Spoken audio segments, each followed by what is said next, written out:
ખબરોમાં બન્યા રહેવા માટે બેલ આઇકોન દબાવો અને એબીપી અસ્મિતાને સબસ્ક્રાઇબ કરો। ગાંધીનગરમાં છત્રાલ જીઆઈડીસીમાં આગ લાગવાની ઘટના બની છે।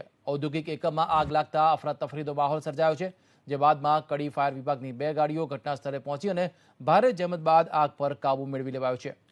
છત્રાલ જીઆઈડીસીમાં ઔદ્યોગિક એકમમાં આગ લાગવાની ઘટના બનતા જ અફરાતફરી ફેલાઈ હતી। ઘટનાની જાણ થતાં જ ફાયર બ્રિગેડની ગાડીઓ પહોંચી કડી ફાયરની ટીમ ઘટના સ્થળે પહોંચીને આગ પર કાબુ મેળવી લીધો છે। આગ લાગતા ધુમાડા નીકળ્યા હતા।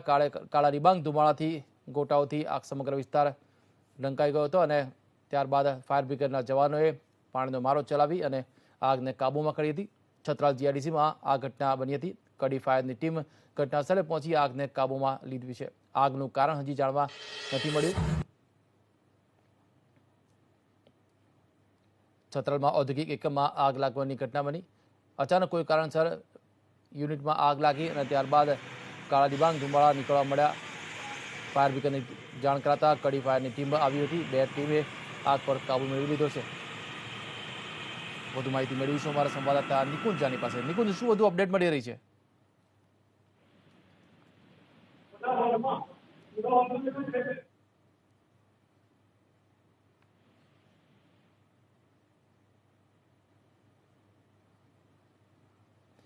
નિકુંજ, આપને અવાજ આવે છે મારો? અપડેટ શું મળી રહ્યું છે? જી વિશાલ, આ પ્રકારની સવારમાં આગ લાગી હતી। કેમિકલની ફેક્ટરી જે છે તેની અંદર આગ લાગી છે અને કડી નગરપાલિકાના 4 થી 5 જેટલા ફાયર ફાઈટર વિભાગના જે ગાડીઓ જે છે તે ત્યાં પહોંચી છે। આગ પર કાબુ મેળવવાનો પ્રયાસ જારી છે। મહદઅંશે કાબુ મેળવાઈ ચૂક્યો છે તે પ્રકારનું અધિકારીઓ સાથેની વાતચીતમાં તેઓ જણાવી રહ્યા છે।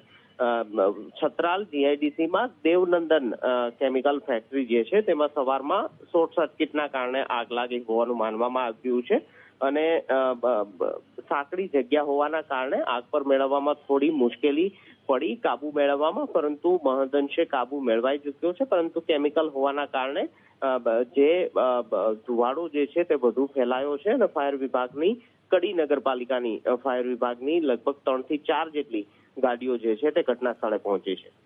આભાર નિકુંજ, સમગ્ર મુદ્દે માહિતી આપવા બદલ।